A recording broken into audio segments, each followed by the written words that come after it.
dividiría el análisis en dos partes. Por un lado, cómo se encuentra el panorama sindical todo, ¿no es cierto? Una CGT ya unida, supuestamente normalizada, que se reúne con el gobierno, la CTA, las dos CTA ahora unificadas, que se van a poder reunir con el gobierno porque antes no formaban parte de esas mesas, y los reclamos muy puntuales, ¿no? Si se avisora algún cambio para ellos. Sí, a ver, el primero de los puntos que planteas, que efectivamente fue el eje principal para uno de los matutinos de hoy, pero tal vez no es el eje principal en la política nacional, que es todavía cómo el esquema sindical se va armando, teniendo en cuenta que la CTA se ha unido o está más cerca de estar más unida que antes, y que la CGT en parte también lo han hecho, y que obviamente tienen ahí la disputa de un sector de los trabajadores. Pero lo cierto es que el eje principal era que la marcha que terminó ayer en Plaza de Mayo era contra el ajuste o contra el gobierno de Mauricio Macri. Claro, ese es el segundo punto que planteo como análisis para ver si realmente eso se puede cumplir, ¿no? Claro, es que es el eje principal porque es lo que moviliza a los trabajadores justamente a tener esta medida ayer, y la amenaza o la advertencia de que si se sigue así se va a un paro. Muchos compararon esta semana con una marcha federal que hubo en los 90. Sí, en el 94. En el 94, claro, antes de la reelección, pero el tema ahí, digo, y más en lo discursivo, es que en este gobierno por ahí es más fácil ver las diferencias teniendo en cuenta que se planteó desde el minuto cero como un gobierno de CEOs, ¿no? De gerentes de empresas. ¿Por qué lo digo esto? Porque así como el kirchnerismo en su momento desoía o decía que el cacerolazo no era tan importante, el gobierno desestimó desde antes de que culmine la marcha, esta marcha decía que era política, como si eso le quitara legitimidad, y aparte, bueno, obviamente criticó la movilización. Jorge Triaca, el ministro de Trabajo, lo hizo, y por eso Pablo Micheli le contestó, le dijo que los trabajadores no son un recurso humano, y ahí está lo que decía, digo, de las diferencias en el discurso, que es más fácil para los trabajadores también tener esa diferencia, más allá de lo económico, que es obviamente lo que moviliza tanto a los trabajadores como a los que se habían movilizado en los ruidazos de la semana. Ese como eje de análisis, digamos, porque lo principal son los reclamos, pero apunto también al análisis de la CGT y de la CTA, o cómo se encuentran unificadas ahora en cuanto a los reclamos, porque esa es la presión que tiene el gobierno, por ejemplo, respecto a la probabilidad de un paro, que se anunció ayer. Sí, obvio, porque ahí también, ayer también había referentes de la CGT. Claro, ¿y cuánto tiempo le van a dar? No se pido el calendario, pero yo me acuerdo que antes de que termine la marcha, la gran pregunta que nos hacíamos todos, pues se sabía que iba a ser masiva, se sabía por dónde iban a entrar, etcétera. La única duda era, ¿y anunciarán un paro o no? Claro. Y la respuesta es, le vamos a dar un tiempo, más temprano que tarde, dijo, habrá un paro. Meses, de acá a fin de año. A ver, en su momento habían dicho antes de que termine septiembre. Lo cierto es que antes de la marcha de ayer, entonces tal vez se dé un poco más de tiempo. Y es la gran, no sé si crítica, pero por ahí observación que se le hace al sindicalismo, por qué tardó tanto en llevar adelante una medida de fuerza. Y lo que dicen desde el sindicalismo es algo que los trabajadores dicen siempre: el paro puede ser el último recurso. Claro. No es que a los trabajadores les guste hacer paro, y uno siempre quiere que del otro lado, el que está del otro lado de la mesa, escuche lo que uno tiene para plantear, porque si no, lo que sigue después de un paro es cada vez una escalada mayor. Claro, que es lo que le critican a Baradel, por ejemplo, con los docentes en la provincia de Buenos Aires, que dicen, pará, si ya hiciste 2 paros en 10 días, después, si no te dan lo que querés, ¿qué queda después? Pero la crítica que decías vos es la de los sectores más extremistas, ¿no? Decían, no, ya quiero una fecha de paro. Bueno, pero no más extremistas, puede ser el trabajador despedido, por ejemplo. Ni hablar, claro, que dice, ¿por qué no hicieron un paro cuando yo podía? Porque ahora ni siquiera me siento representado porque pues ya estoy afuera. Es un trabajador, pero no tengo por ahí el lugar, la base para juntarme en mi fábrica, por ejemplo. Claro. Entonces el trabajador despedido, sin lugar a dudas, lo está planteando. Y aparte el gobierno todavía, ustedes saben que en las reuniones de gabinetes, con estos sondeos que hace el gobierno, que le gusta mucho eso de los focus, siempre habla de una palabrita que de hecho Marcos Peña cada vez que habla la utiliza mucho, que es la esperanza. Y que pone en marzo como una fecha para que la esperanza empiece a caer. No sé cómo la miden, pero lo cierto es que también está eso en la cabeza del sindicalismo, de quienes votaron a Macri y del gobierno también, de decir, bueno, el verano o lo que vino hasta ahora va a terminar de ser un punto a partir del cual, si no cambia la cosa, ya no puede revertir la imagen negativa que tengan de Macri, quienes empezaron a tener una imagen negativa. Por eso la marcha de ayer fue tan fuerte, en el sentido que vio mucha gente con discursos muy fuertes y también con la advertencia de que si esto sigue así, si no hay un cambio fuerte en la política de Macri, va a venir un paro que como mostraron ayer varios sectores unidos, efectivamente puede llegar a ser muy fuerte. Desde ya, y ya estamos en comunicación telefónica con quien representa, ¿no es cierto?, a UTCTera, ¿no? ¿Qué tal? ¿Cómo le va, López? ¿Qué tal? Muy bien. Buen día. Bueno, saber, Eduardo, a ver, ¿cuál es la fuerza que ha tenido la marcha de ayer y cuáles esperan ustedes van a ser las repercusiones en relación con el gobierno y el cumplimiento de los reclamos? La fuerza fue inmensa, no tiene que ver tanto con la estructura sindical que nosotros representamos, sino con el reclamo masivo del pueblo. Algunos me preguntaban cómo creció la CTA. En realidad lo que está creciendo es un reclamo contra el ajuste, los tarifazos y los despidos. De manera tal que expresó un... Eduardo, perdón, ¿podría ubicarse en el lugar donde estaba antes, que ahora se entrecorta?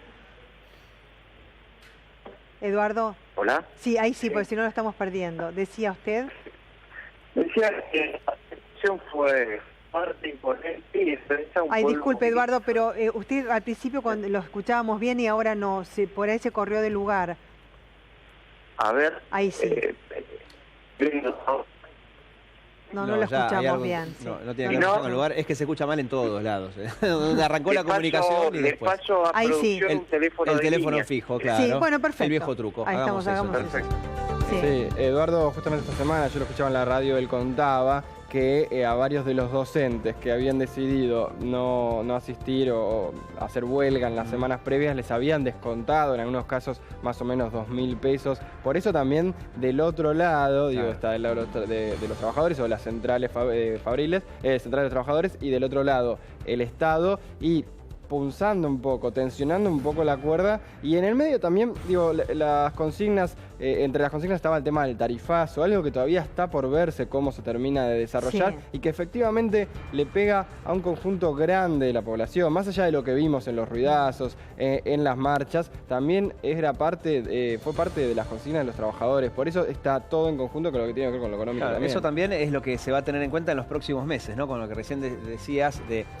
Aparentemente marzo sería más o menos el momento en el que todos van a hacer un balance como para saber si ir ya con todo contra el gobierno. Eso es lo que dice o el esperar. gobierno, los sondeos del gobierno. Claro, pero ¿estás de acuerdo con esos sondeos ante todo? Marzo más o menos, porque ya para marzo se definiría, o empezaría a definirse la inflación, de cuánto va a ser, si es cierto que está bajando, en marzo más o menos ya lo vamos a ver. El tarifazo, en cuánto va a quedar, para marzo más o menos ya estarían las nuevas tarifas. Te va a caer nos va a caer en el verano. En verano, claro. Y el de gas en invierno que viene. Claro. Son momentos fuertes porque el tarifazo es un aumento importante, universal, sí, y que efectivamente puede llegar a cambiar un poco el humor. Bueno, Eduardo López, ahora sí, con un teléfono fijo mediante, para escucharlo, es que te preguntaba respecto de los reclamos y recuerdo también haber hablado con usted hace muy poco a propósito de uno de los paros docentes que se llevaron a cabo, porque usted me decía que lo que pretendían era una reapertura de las paritarias por la expectativa inflacionaria que hay anual, ¿no? Que podría llegar al 47%, más allá de que el gobierno dijo que el segundo semestre iba a bajar la inflación.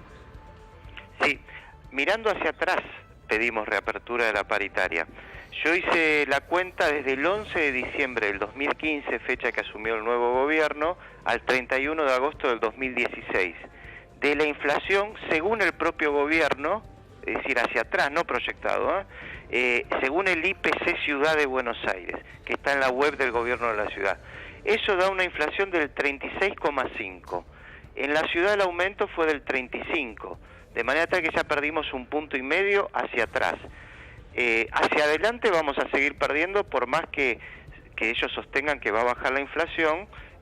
Después no se va a ver reflejado en su propio instituto, de manera tal que pedimos que se active la cláusula de monitoreo que está prevista en la ciudad de Buenos Aires a pedido nuestro, porque sabíamos que esto iba a pasar, y le llevamos en la reunión de la semana próxima la inflación no proyectada, sino declarada por el propio gobierno de la ciudad, como argumento para reactualizar y recomponer los salarios. Eduardo, recién hablábamos con Darío Gaño, nuestro especialista en política, respecto a la connotación de la palabra paro, ¿no? Que es muy fuerte. Ayer estaban todos esperando si anunciaban un paro, no lo anunciaban, etcétera, etcétera. Respecto al tema docente, a muchos les pareció excesivo el uso de ya 2 medidas de fuerza en 10 días, al menos en la provincia de Buenos Aires, porque dicen, bueno, el paro tiene que ser el último recurso, no uno de los primeros. ¿Usted cómo ve la cuestión? Lo que es una respuesta a un excesivo empobrecimiento de nuestros alumnos y de la situación de los docentes. No hay manera, son 2 días de paro. Bueno, en 9 días. En 9 o 10 días. En 9 o 10 días en el año serían. Porque no es que cada 10 días hay 2 días de paro. No, claro. Sino que en el año fueron 2 días de paro. En el año hay 2 millones de nuevos pobres, 200.000 nuevos desocupados, todos padres de alumnos de la escuela pública. Los chicos piden la comida en el comedor escolar y se está, en estos meses que hubo 2 paros, se modificó la centralidad de la escuela, desde el conocimiento al comedor escolar. Es un escándalo fuerte que queremos revertir porque no queremos vivir lo que vivimos en los 90. Y la verdad que son 2 días de paro en un año, parece algo vertiginoso, pero en realidad lo que fue vertiginoso fue el derrumbe socioeconómico argentino. 35.000 pymes cerradas, también padres de nuestros alumnos, ya sean de la escuela pública o privada, son alumnos que estudian, los queremos y queremos educarlos, de manera tal que tenemos que manifestar nuestra disconformidad respecto de esto, aparte de lo que contestaba en la pregunta anterior. La pérdida de nuestro poder adquisitivo, que hace que, por ejemplo, en Capital no hayan docentes. Es decir, se jubila una docente y no hay quien lo reemplace.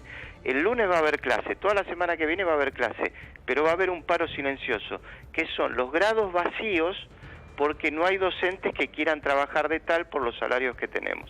Eduardo López, muchísimas gracias por este contacto telefónico, muy amable. Gracias a ustedes. Y ahora Boyaski se encuentra en comunicación telefónica con nosotros. ¿Cómo le va? Tenga usted buen día.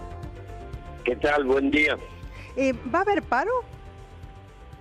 Y yo creo que estamos en la cuenta de paro, la marcha de ayer, con la respuesta multitudinaria en todo el país y la Plaza de Mayo como nunca repleta, creo que claramente le pone presión a la decisión sobre el paro nacional, y creo que además la situación que estamos viviendo, el deterioro de los salarios, el crecimiento de la desocupación, no dan margen para otra cosa que para encarar esta medida. Recién nos contaba Darío Gaño que los focus group que le gusta tener al gobierno, calculo que ustedes no estarán muy de acuerdo con eso, ponen más o menos a marzo como un plazo en donde la gente, para hablar en generalidades, podría ya saber un panorama un poco más claro respecto a inflación, tarifazo.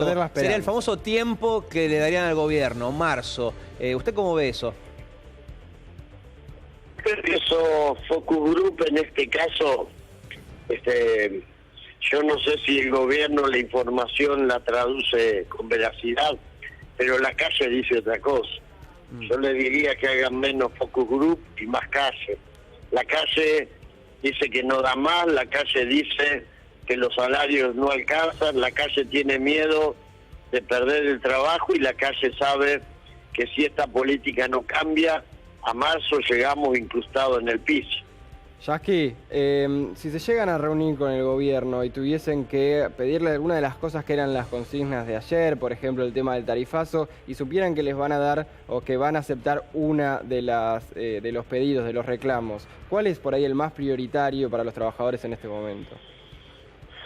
Y yo creo que hay 2, en realidad son 3, la verdad. La reapertura de las paritarias es uno. Otro que para nosotros es más importante todavía es el tema de los despidos. Para nosotros sería muy importante tener un acta firmada por el gobierno donde se compromete a no producir un solo despido más en el sector público. Tememos que en diciembre haya otra sangría, y a convocar al Consejo del Empleo en el ámbito del Consejo del Salario para no permitir la pérdida de un solo puesto más de trabajo en el sector privado. Este tema es vital. Si no hay empleo, no hay capacidad de disputar por el salario. Y el otro tema, por supuesto, es el del tarifazo, pero que bueno, como medianamente está encaminado por el fallo de la Corte, los dos primeros que te mencioné tienen prioridad. Hugo, como en algún momento hemos conversado respecto de la unificación de la CTA, la CGT ha logrado hacerlo. Ustedes también en algún momento decían, el gobierno no nos recibe y ahora tienen la puerta abierta en Casa de Gobierno. Inclusive se escucharon silbidos cuando la locutora mencionó a referentes de la CGT. ¿Qué pasa con el sindicalismo? ¿Usted cree que puede perder fuerza si la CTA, las dos CTA y la CGT ahora normalizada no juntan fuerzas? Yo creo que estamos en una etapa en la que el sindicalismo, y ayer quedó demostrado, tiene más sintonía con la sociedad. Ayer hubo muchísima gente que fue por motus propia, es decir, que no estaba encolumnada, que no estaba participando de la marcha y que se sintió representada por la convocatoria, a tal punto que cuando nosotros llegamos en lo que se suponía que era la columna principal, la plaza ya estaba llena. Tuvimos que tratar de entrar por un costado, lo cual es una nota absolutamente novedosa.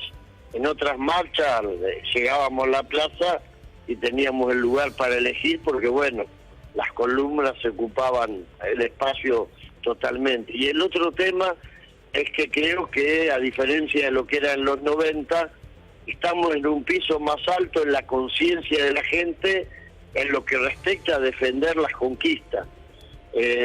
La marcha federal de los 90 fue la cuarta parte de lo que fue esta. Tuvo otra épica porque se marchó durante muchos días por el interior, cosa que hoy no, esta vez lo hicimos más reducido en el tiempo, pero más impactante en la masividad. Y esto habla a las claras de que hay una conciencia más alta, la gente está dispuesta no solamente a salir a la calle, sino a exigir. Ayer, no sé si ustedes lo vieron, hubo un momento en el que la plaza coreaba paro general, y eso para nosotros es extraordinario que pasa. Ahora, Yasky, Pratgay hoy volvió a pedir un pacto social. ¿Ustedes piensan que a los trabajadores les convendría hacer un pacto social? ¿Se puede hacer un diálogo, un pacto social? Si el gobierno cambia sus políticas de manera rotunda, contundente, si es un pacto social para homologar lo que ya vienen haciendo, ni por las tapas ni por asomo nos prestaríamos a eso. Bueno, hoy también pidió que le den el beneficio de la duda y que el gobierno o el país va a salir adelante. En ese caso, ¿los trabajadores tendrían que resignar algo un par de meses? ¿Que le demos el beneficio de la duda? Sí. Pratgay pidió. La verdad que la única duda que todavía puede quedar en pie después de que vetaron la ley antidespido y los despidos treparon al 11%, y después de que el salario cayó 12 puntos y ellos dicen que la inflación está cediendo, es la duda de saber si el paro nacional lo tenemos que hacer dentro de 2 semanas o dentro de 4 semanas. El ministro Pratgay no puede pedir el beneficio de la duda después que vetaron la ley antidespido y los despidos superaron los 2 dígitos, el más triste récord de desocupación de la Argentina desde que existe la democracia. Hugo Yasky, le agradecemos muchísimo este contacto telefónico con nosotros, muy amable. Hasta luego. Y gracias, Darío, también. Gracias, muchachos. Nosotros vamos a una pausa. Ya volvemos. Y después te cuento qué le pidió el presidente chino a Macri. Yo no lo sé. vas a poder creer. Yo no sé, pero no te lo voy a decir. Lo contamos después de la tanda. Dale.